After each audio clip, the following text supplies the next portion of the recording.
What's going on, everybody? Just wanted to do a video on post contest, where I'm currently at, kind of an update. And I actually want to share a lot of part of my post contest.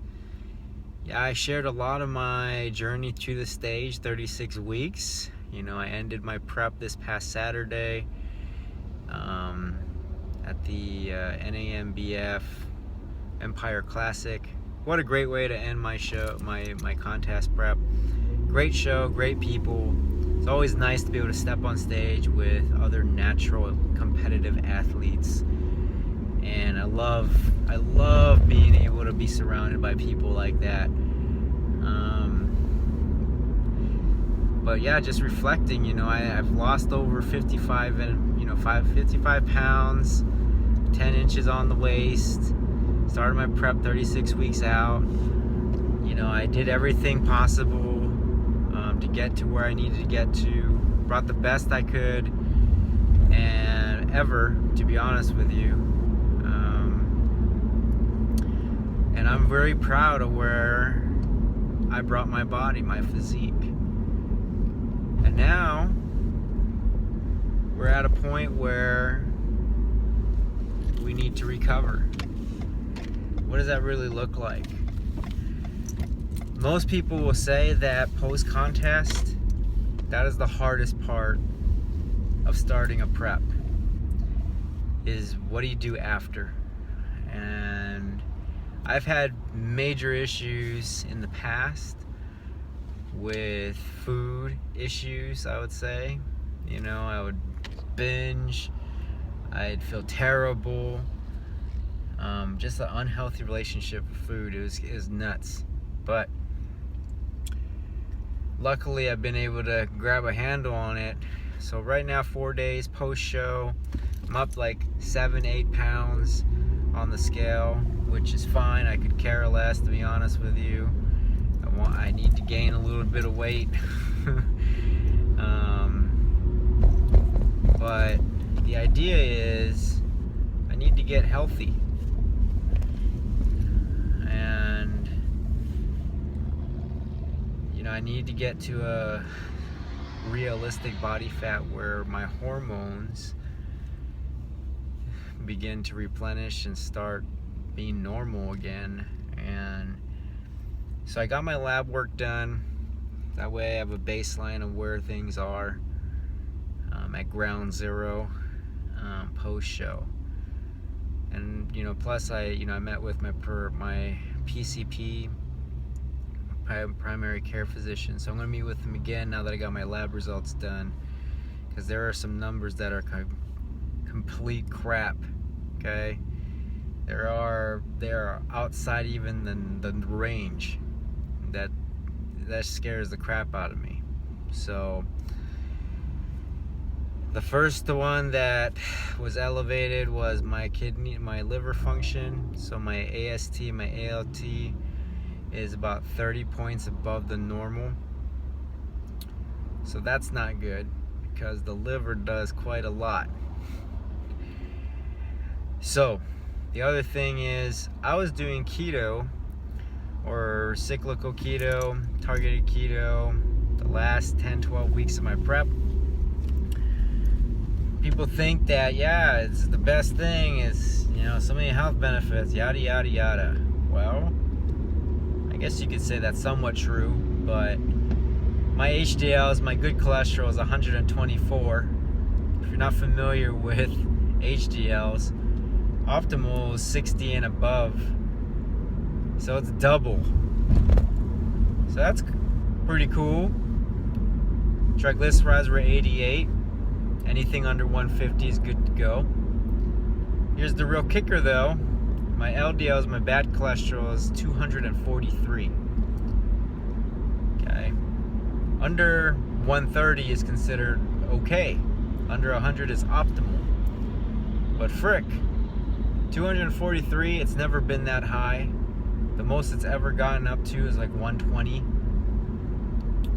Even in previous preps when I've gotten blood work done.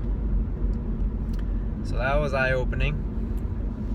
So now we're at the fun things, because I wanted to get my thyroid tested and I wanted to get my testosterone tested. So with my thyroid, TSH, T4, T3, they're all in the lower end. Okay, 2.0 was my TSH. Normal is 0.450 to 4.5. So somewhere in the middle, not bad. T4 is 5.1, 4.5 to 12 is the normal. T3 is 27%. Normal is 24 to 39, so on the lower end. So things are just on the lower end for thyroid, which is okay, like that's expected. But now we're talking about testosterone, okay? This is the stuff that kind of need to feel normal here. Testosterone total 77.2. Okay, what does that actually mean? It's on the freaking low of the lowest. The normal is 348 to 1197. Okay, that is extremely scary for me. I knew testosterone goes down during the prep, but dang, it's not even inside the range. Okay, so free testosterone 3.6. Normal was 8.7 to 25.1 pentagrams per milliliter. So not even in the range either. Estrogen. So we need estrogen. We need some, because if we don't, it actually impacts our testosterone levels. So 6.7. So the normal is 7.6 to 42.6 pentagrams per milliliter. So not even on the range. IGF, so insulin-like growth factor, 85. The normal is 88 to 246 nanograms per milliliter.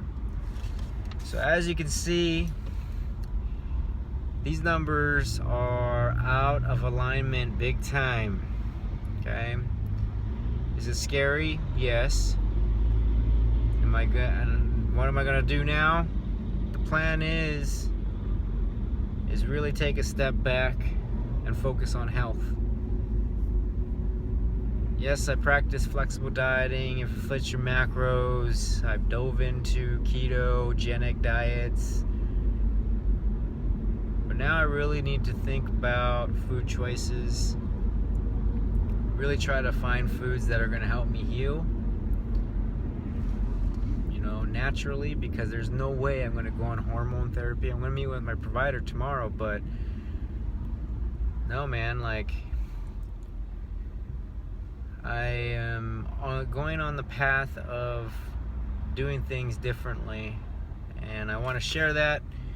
Luckily, I have things lined up. I have friends that have resources at their fingertips that they're willing to share their knowledge, their experiences, and I am going to soak it all in and try these things, because I want to make sure that I'm not only healthy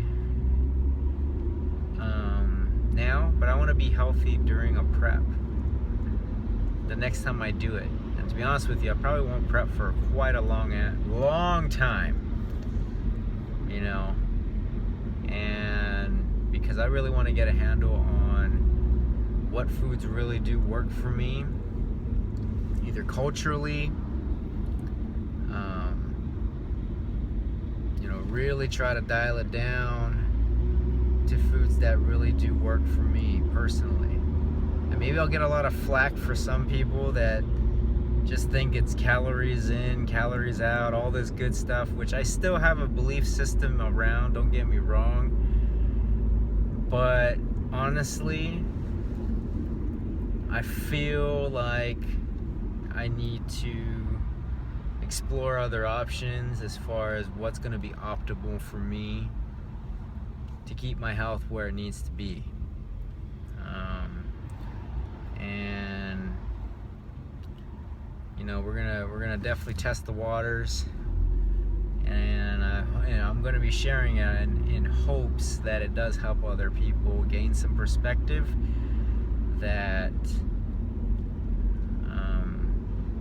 you know, there are other ways to get to a destination. Be open to new approaches and trying new things, because your body evolves, your body changes, it adapts. So you kind of have to continue to open up your mind and learn. So I'm definitely trying to take that opportunity to figure out what's the next steps.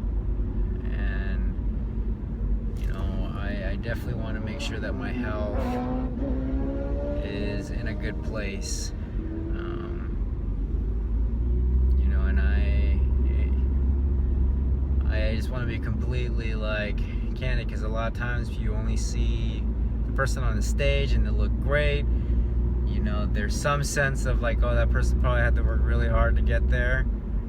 Well, yeah, but now you know that there is a cost to what it takes to be on that stage. But I am looking towards changing the balance of that. And so I can't really fully talk about what that looks like until I start really researching and just taking it all in from the people that are helping me and reaching out to me and giving me some ideas. So I want to share that as it becomes more solidified on what I'll be doing. But I wanted to share the initial numbers and you know, definitely help out with kind of sharing the big picture with everybody. So I appreciate everybody. I appreciate the fact that you took time to watch this video. But hopefully that helps when it comes down to what I'm trying to accomplish through sharing this part of my journey. And this is all personal, but I'm doing this in hopes that it does help other people. So other than that, stay tuned for updates and what my experience is as I continue my road to recovery and feeling better. Have a good one.